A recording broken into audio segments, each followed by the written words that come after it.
अपने रास्ता मार डाला। ये तो ऐसे लगने लगा है कि हम लोग नॉर्थ साउथ ईस्ट वेस्ट सभी तरफ घूम रहे हैं और घूमना भी चाहिए, क्योंकि हम आप लोगों के बीच में ऐसी गेस्ट को लाने का कोशिश कर रहे हैं, ऐसे लोगों को लाने का कोशिश कर रहे हैं, ऐसी बहन ऐसी माताओं को लाने का कोशिश कर रहे हैं जो कि खुद में एक इंस्पिरेशन है और खुद अपने आप को लाइफ में स्ट्रगल करते हुए किस तरीके से आगे बढ़ रहे हैं। और ज़रूर हम उनके लाइफ से कुछ ना कुछ सीख सकेंगे और उनके लाइफ से प्रेरित होकर अपने लाइफ को भी एक अच्छी राह में ले सकेंगे और ज़रूर उनसे हमें कुछ इंस्पिरेशन मिलेगा। यही सोच रखते हुए आज हम लोग इन जंगलों को पार करते हुए एक ऐसी जगह में जा रहे हैं जो कि हमारे उड़ीसा से बाहर है, यानी कि हम अदर स्टेट फिर से जा रहे हैं, झारखंड जा रहे हैं। और चलिए दिखाते हैं, ब्लॉग में कंटिन्यू बने रहिए कि हम झारखंड में किससे मिलने जा रहे हैं।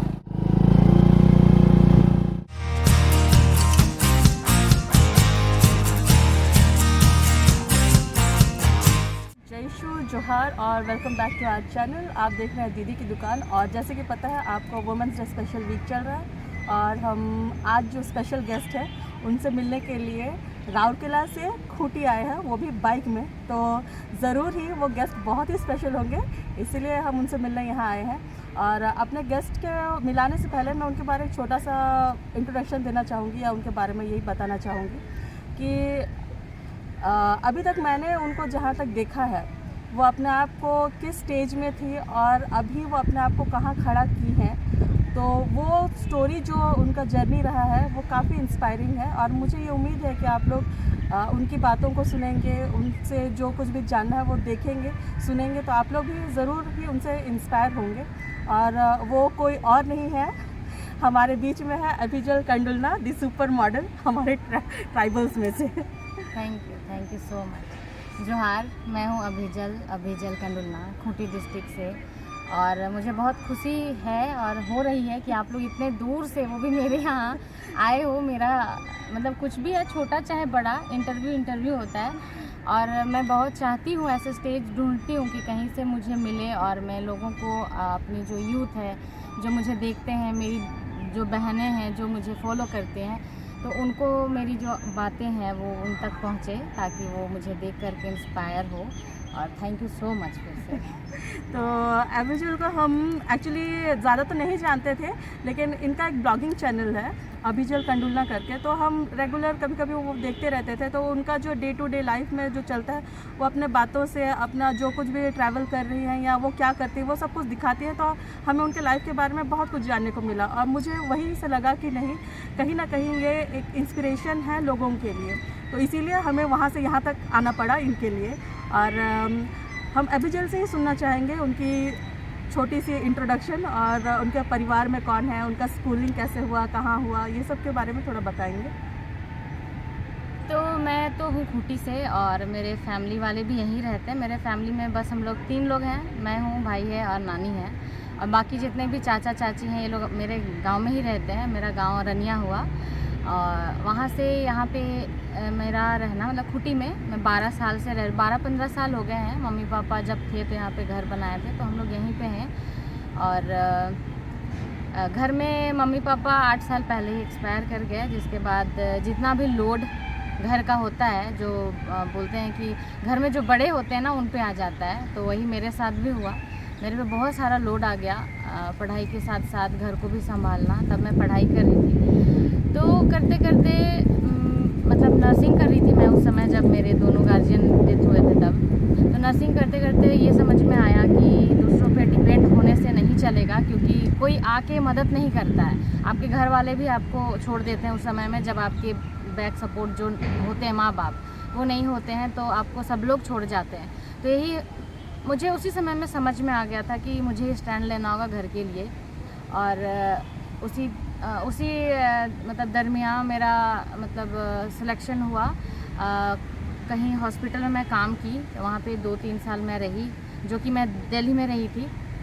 वहाँ का भी बहुत अच्छा एक्सपीरियंस था, कुछ अच्छी बातें कुछ बुरी बातें सभी चीज़ों को ले करके सीखते हुए मैं फिर से वापस आई यहाँ, क्योंकि मेरे नाना एक्सपायर कर गए थे।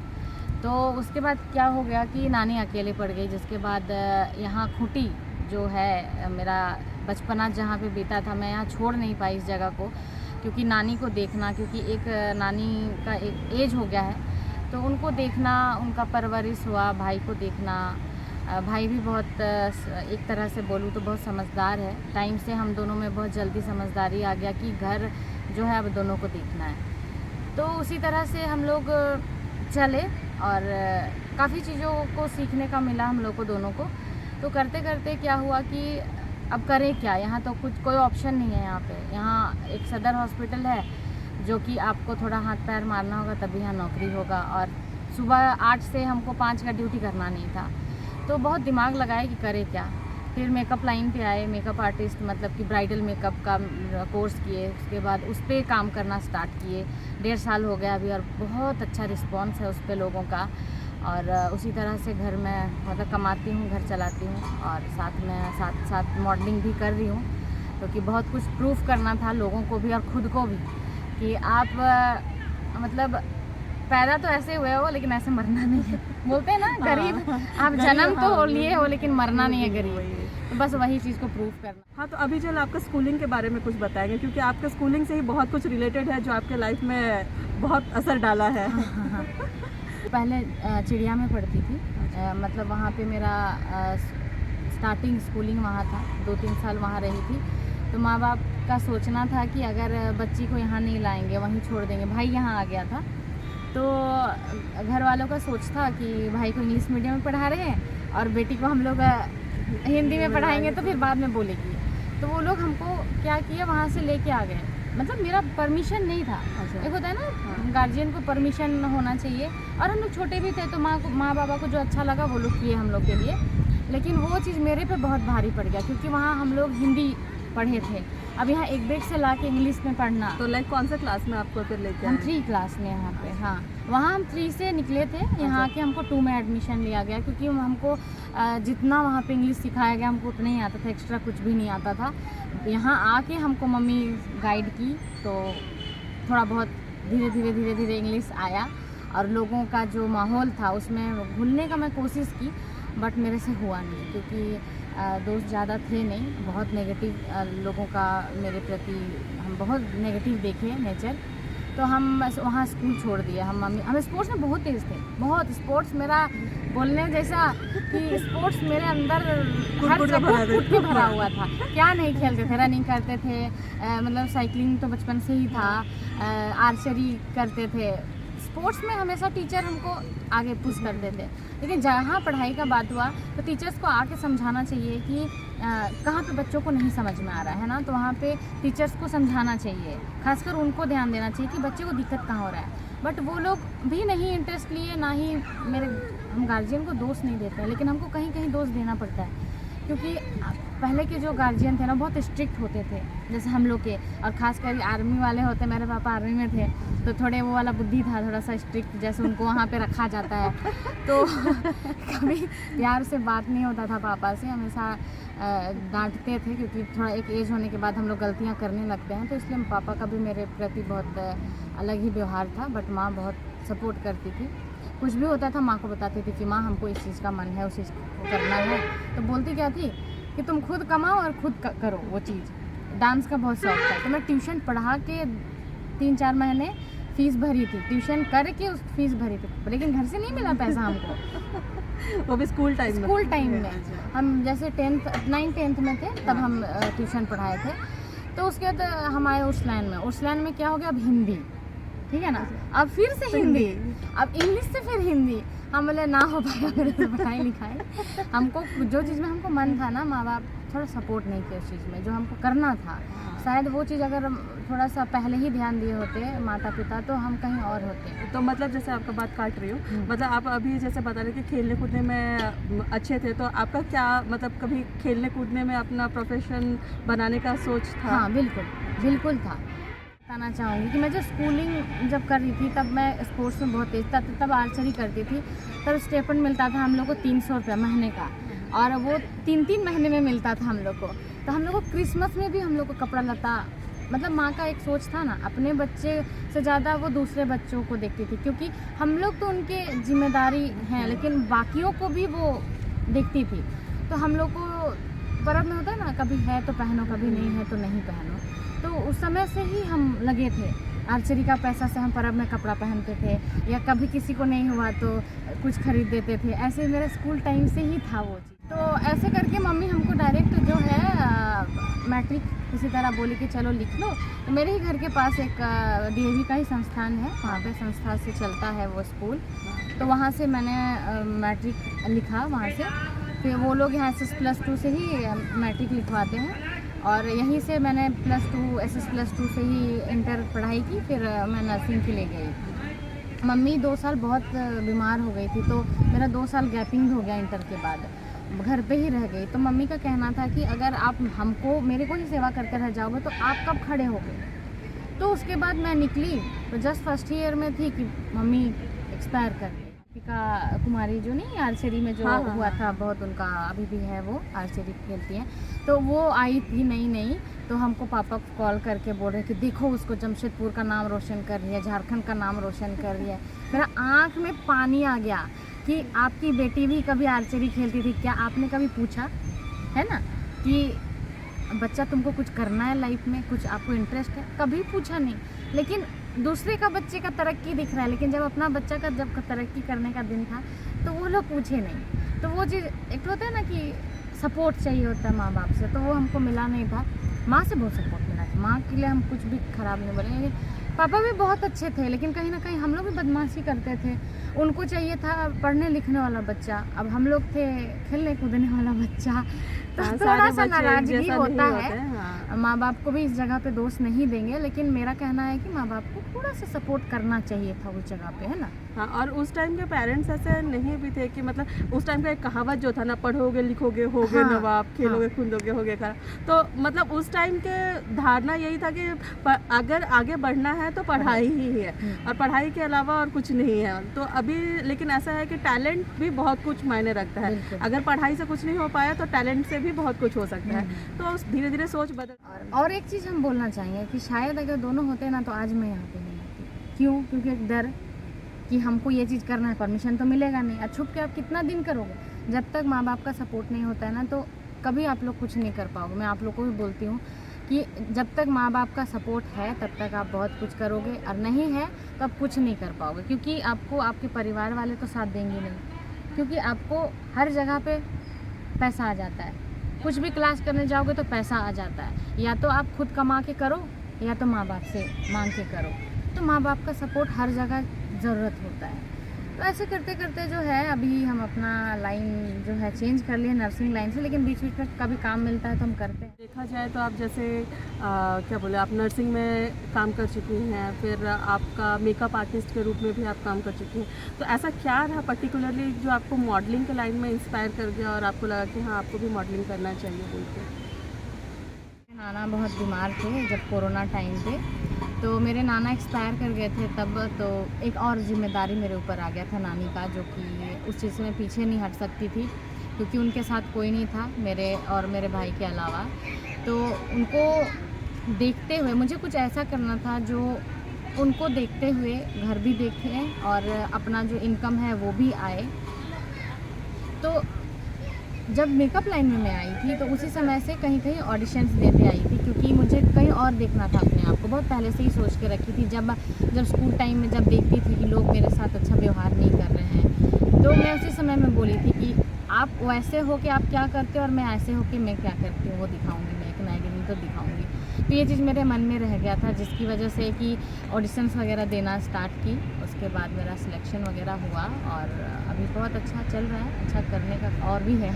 तो जैसे कि हम लोग देखते हैं कि जब भी कभी मॉडलिंग का बात होता है या ब्यूटी से रिलेटेड कोई लाइन का बात होता है तो हमेशा एक गोरी लड़की को देखा जाता है ना। तो आप तो खुद ही बताते रहते हैं और हम लोग देख भी रहे हैं प्रैक्टिकली कि हम लोग आदिवासियों में वो चीज़ है कि हम लोग का कलर ही ऐसे डस्की रहता है। तो इस चीज़ को लेकर मतलब कुछ प्रॉब्लम फेस हुआ क्या आपका कभी ये मॉडलिंग लाइन में? बहुत जगह हुआ है, और पर्सनल लाइफ में तो बहुत हुआ है। पर्सनल लाइफ का तो मैं गिनती ही नहीं है, मतलब हर जगह रिजेक्शन, हर जगह रिजेक्शन। तो अब मेरे को रिजेक्शन का आदत हो गया है, तो बाहर भी मैं जाती हूँ तो कई जगह ये सब फेस करने को मिलता है। तो अब मेरे को उतना बुरा नहीं लगता। भाई जो है वो एक्सेप्ट करना है हम लोग को, कि हम लोग ऐसे हैं तो भाई ऐसे हैं, हम लोग को एक्सेप्ट करो, अदरवाइज़ ठीक है कोई और ऑप्शन देखते हैं। ये चीज़ हम लोग में है, ये चीज़ हैबिट सा हो गया है ये चीज़ हम लोग में। तो स्कूल मतलब स्कूल नहीं, यहाँ पे जब जाती थी मेकअप लाइन में, मतलब सॉरी मॉडलिंग लाइन में, तो वहाँ पे क्या होता था कि मैं डस्की हूँ, कलर टोन मेरा डार्क है, तो मैं चाहती हूँ कि मैं इसी टोन में रैम्प पे वर्क करूँ। जो मेरा आउटफिट रहता है तो उस पर मैं जो भी आउटफिट हो मेरा, मैं चाहती हूँ कि मैं डस्की ही उस आउटफिट में सूट हूँ। तो मेकअप आर्टिस्ट लोग थोड़ा सा ज़्यादा ही गोरा कर देते हैं या फिर हाइलाइटर इतना ज़्यादा लगा देते हैं कि मैं खुद को पहचान नहीं पाती हूँ मिरर में। मैं देखती हूँ हाथ अलग लग रहा है, चेहरा अलग लग रहा है, तो क्या करती हूँ मैं उस जगह पे, मैं खुद उसी लाइन पे, तो मैं हमेशा सामान लेके चलती हूँ, वॉशरूम जाती हूँ, अपना मेकअप उतारती हूँ, फिर से करती हूँ, फिर जाती हूँ। फिर लोग देखते हैं अरे बड़ी अच्छा मेकअप हुआ है, कौन किया? वो की है। मैं अपना नाम नहीं लेती हूँ क्योंकि वहाँ पे मतलब मॉडल को एज अ मॉडल आप मेकअप नहीं कर सकते हो, दूसरे ही करेंगे। तो मतलब होता क्या है ना कि हम लोग मॉडल को एक्सेप्ट करना पड़ेगा उस चीज़ को। अगर आपको मतलब मेकअप आर्टिस्ट जो आपको रेडी कर दिया है ना, आपको उसी में रहना है, बट आप उसमें कंफर्टेबल नहीं होते हो, क्योंकि जब तक आप कंफर्टेबल नहीं होगे ना, आप तब तक आपके फ़ोटोज़ अच्छा नहीं आएंगे, आपके रैम्प वॉक में बहुत इफ़ेक्ट पड़ेगा उस चीज़ का कि मैं पता नहीं कैसे लग रही हूँ, पता नहीं, हाँ कॉन्फिडेंट ही नहीं आ पाएगा, तो आप कुछ नहीं कर सकते हो। मतलब वो हमेशा एक लगता रहता है मैं कैसे दिख रही हूँ, मैं कैसे दिख रही हूँ, ये रहता है ना।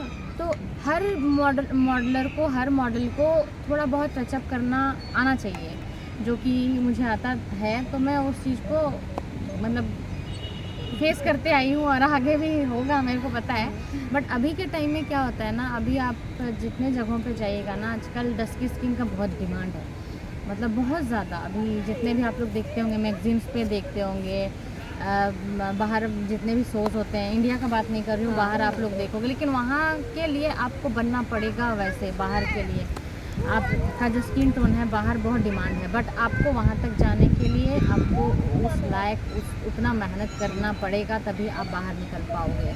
उसके लिए बहुत कुछ का सेक्रीफाइस करना पड़ता है, जो कि अभी हम लोग उतना रेडी है नहीं।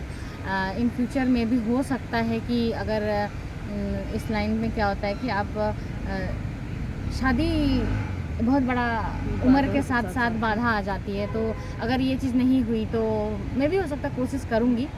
बट स्किन टोन में अभी उतना दिक्कत नहीं होता है, अभी स्टार्टिंग में होता था, क्योंकि हर लोगों को गोरी लड़की चाहिए थी। अब शादी के लिए इवन शादी के लिए जाओ तो लड़के भले जितना काला क्यों ना रहे, लेकिन लड़के भले पता नहीं वो तावा होता है ना, तावा, उसको भी ऐसे लगा के लोग मतलब वैसे भी काले आएंगे ना, तो उनको गोरी ही लड़की चाहिए होती है। हाँ, वो खुद को नहीं देखते कि वो कितने पानी में है, वो लड़की को देखते हैं कि वो कितने ऊपर है। तो ये चीज़ गलत है भाई। उसका सीरत मतलब सीरत देखो, सूरत मत देखो।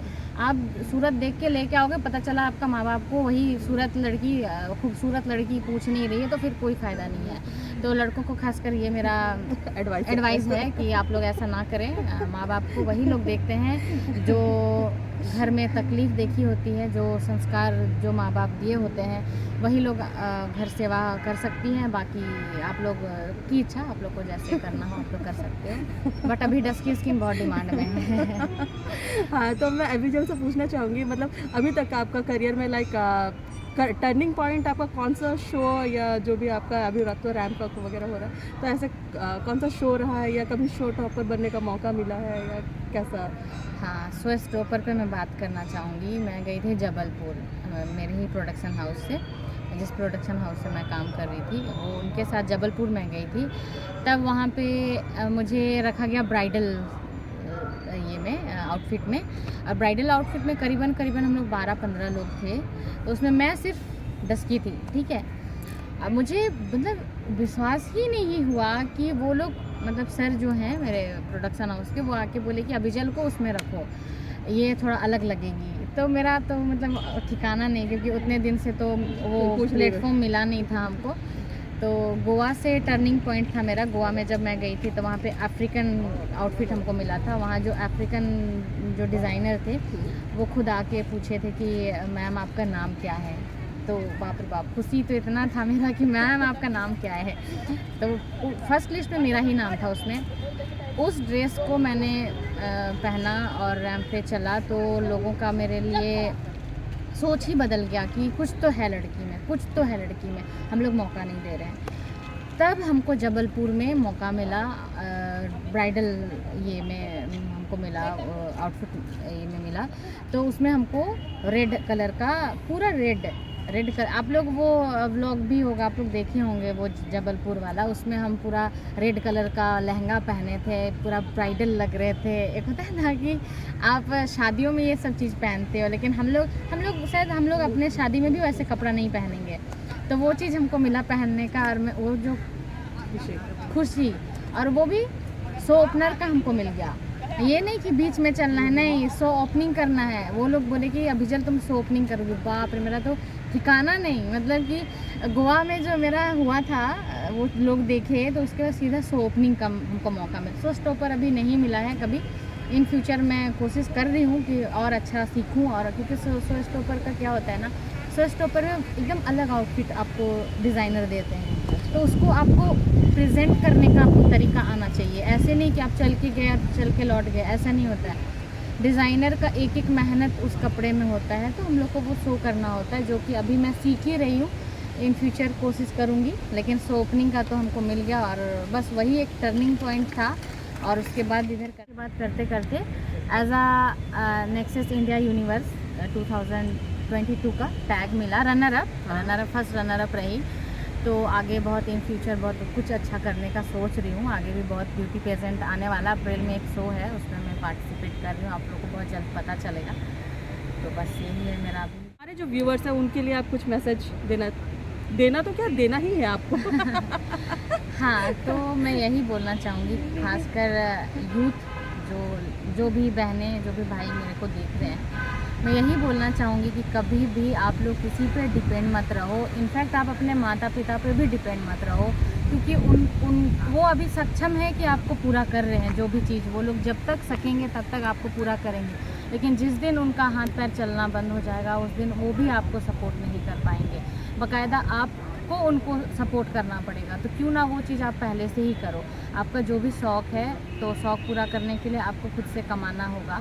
कभी भी आप छोटा हो या बड़ा हो, कुछ भी आप लोग करोगे तो ये मत सोचिएगा कि ये चीज़ हम नहीं कर सकते, वो चीज़ नहीं कर सकते। जो चीज़ में आप जो आपके अंदर हुनर है, उसको, उस स्किल को आप बढ़ाइए और उस पर काम करना शुरू कीजिए। आपके लिए काम रखा हुआ है ना। जैसे लोग ढूंढते हैं कि हम मतलब जॉब करेंगे। अगर आपका जॉब नहीं हो रहा है तो आपके अंदर क्या टैलेंट है, आप उस टैलेंट को देखिए, आप ढूंढिए उसको और निखारिए। पेंटिंग आता है तो पेंटिंग और सीखिए। गाना गाने आता है तो आप गाना गाइए। अभी तो यूट्यूब इतना बड़ा प्लेटफॉर्म है जिस पे आप गाना डाल के आप पैसे कमा सकते हो, या कोई भी जगह हो आप अपने से अपने लिए स्टैंड कर सकते हो। कभी किसी पे डिपेंड मत होइए, और लड़कियां खासकर किसी पे जल्दी भरोसा मत करना, कभी नहीं, कभी भी नहीं। अगर आप अपने लिए किसी को चुनते भी हो तो उस पे भी आप, पहले था वो ज़माना जो कि हम घर जाके नहीं देख सकते थे, अब ऐसा ज़माना हो गया ना, आप घर जाके देखो बाकायदा। आप आंख बंद करके बिल्कुल किसी पे भरोसा मत करो जब तक आपको अंदर से ना लगे कि ये लड़का या शादी कर सकते, क्योंकि ये शादी लड़कियों के लिए बहुत बड़ा डिसीजन होता है। इनफैक्ट लड़कों के लिए भी होता है, लेकिन लड़कियों के लिए इसलिए मैं बोलूँगी कि लड़कियों को अपना घर छोड़ के अगले के घर में जाना होता है। आपको दो घर देखना होता है, दो घर संभालना होता है। जब आपका पर्सनल लाइफ ही अच्छा नहीं जाएगा तो आप दो घर कैसे संभालोगे। तो पर्सनल लाइफ को भी आप लोग अच्छा से आप लोग मतलब एक्सप्लोर करो, पहले हर चीज़ को जानो समझो, तभी किसी चीज़ का डिसीजन लो। और छोटा सा ज़िंदगी है, इंजॉय करके जियो। तो लाइक आप करियर के तौर पे मॉडलिंग चुन चुकी ना, लेकिन शादी के लिए आपका कैसा सोचना है कि कब करना है आपको, क्योंकि समय तो ऐसे ही निकलते जा रहा है। शादी देखिए मेरा क्योंकि ये ऐसा टॉपिक है ना कि ये है, मैं जहाँ जाती हूँ ना वहाँ पे लोग बोलते हैं, मैं अपना एज बताती हूँ तो लोग ऐसे बोलते हैं, बाप रे तुम लगती नहीं हो, अभी तो 22-24 की लगती हो। अभी शायद मम्मी पापा होते तो मेरे दो कुछ भी हो सकता है, 50-50 में है तो, लेकिन हाँ सोचूंगी। कोई ना कोई रोल मॉडल रहता है, तो आपका भी मॉडलिंग करियर को जब स्टार्ट हुआ तो ऐसा कोई रोल मॉडल रहे हैं? आप लोग जानते होंगे उसको, छत्तीसगढ़ से है जो रेने कुजूर। हाँ, वो मैम मेरी, उनको मैं देखते आई थी, फॉलो करते आई थी बहुत पहले से।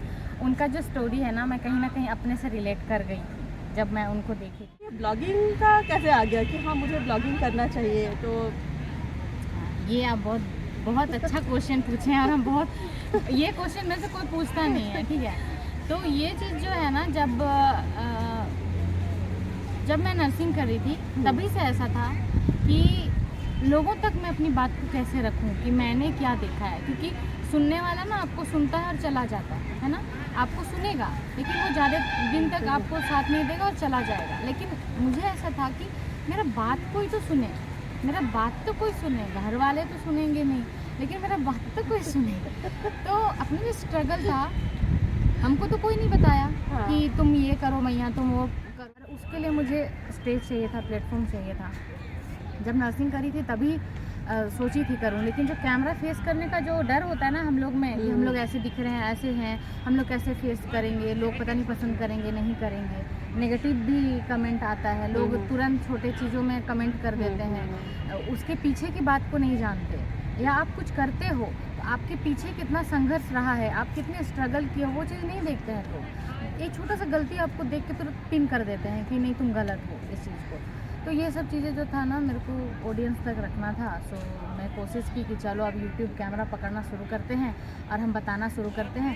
हो सकता है कि मुझे तो कोई सपोर्ट नहीं किया, मुझे तो कोई घर वाले आके नहीं समझाया, किसी के घर वाले नहीं आके समझाया, लेकिन हो सकता है कि मेरी कुछ बातों से बच्चे जिनको ज़रूरत है, जिनके मेरे जैसे जो बच्चे हैं जिनके माता पिता नहीं हैं, या जिनके माता पिता हो के भी अकेले हैं, बहुत लोग ऐसे होता है कि माँ बाप का प्यार नहीं मिलता, दोस्तों का प्यार नहीं मिलता, किसी का प्यार नहीं मिलता, तो उनको ज़रूरत होता है किसी का बात का, किसी को थोड़ा सा बात उनको अच्छा लग जाता है तो वो लोग मोटिवेट हो जाते हैं। तो मैं सोची कि चलो अपना बात को हम लोगों तक रखते हैं। हो सकता है मेरे टाइप की लड़की बहुत सारी हैं जिनको कोई मदद नहीं करता, तो वो लोग हमको देख के जो है थोड़ा सा अंदर से उनको लगेगा कि नहीं भाई दीदी कर सकती है तो मैं भी कर सकती हूँ। तो ये सब चीज़ें मेरे मन में आया और हम ब्लॉगिंग स्टार्ट किए और अच्छा। तो हमारे जितने भी वुमेन्स हैं उनके लिए आप स्पेशल मैसेज?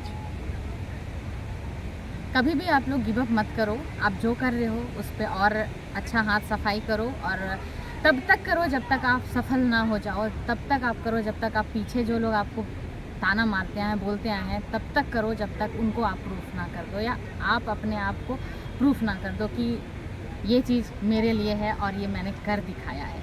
कभी गिव अप मत कीजिए।